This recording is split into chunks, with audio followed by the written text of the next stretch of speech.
certified birth doula and certified Bengkung belly bind practitioner. And this is part 2 of my tutorial, how to use a Bengkung belly bind, where I'll be showing you how to bind yourself if you don't have a partner available to bind for you. Now, before you start your belly bind regimen, be sure that you consult your healthcare provider to make sure that you are cleared to do so. Let's get started.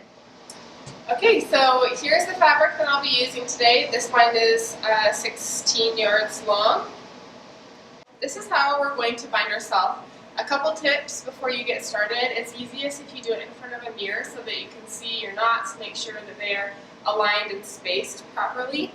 And you're going to have 2 separate tails. You're going to have a short tail, which I have right here, goes a little bit above my head, kind of like arm's length, and then you'll have the rest on your right side.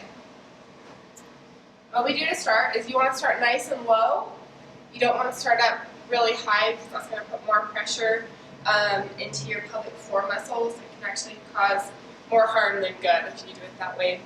So start nice and low on your hips. You can just wiggle your pants down to go to the restroom.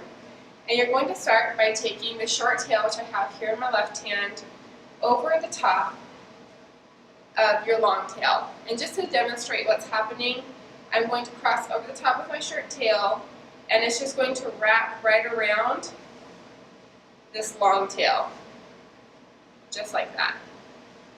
So for this first bind, you're going to pull nice and tight and go around.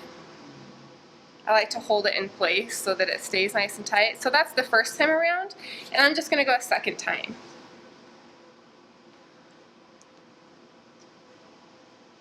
And that will be my first knot.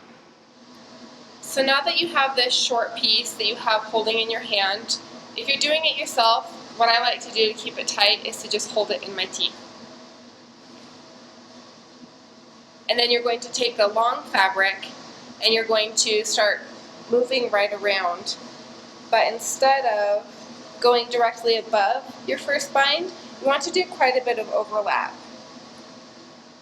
Right about there, to just inch your way up.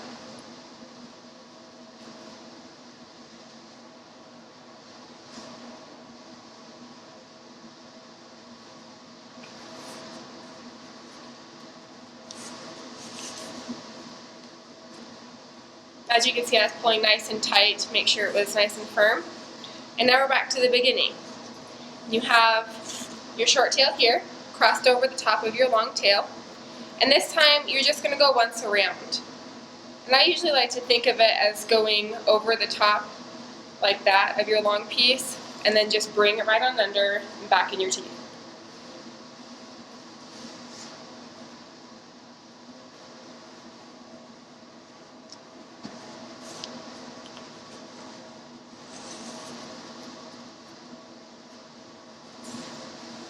And again, short piece going over the top of the long piece. Right under, back up.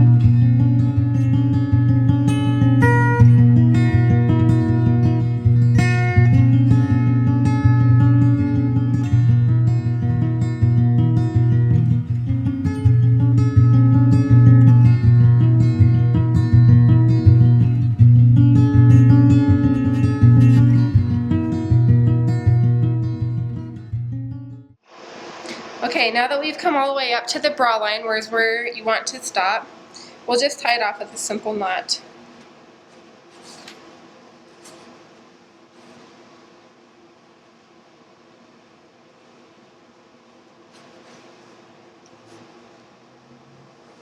And then if you have little extra pieces left over, you can simply take them to the back and tuck them in.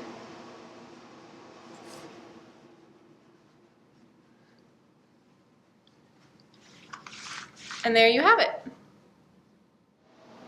Alright, so this concludes our tutorial on how to use the Bengkung belly bind. If you have more questions on how to use the bind, more information on the background on the bind, please click on the link below where you can find all of that information, as well as purchase your very own customized Bengkung belly bind kit for you to do at home. Thanks for watching and happy binding!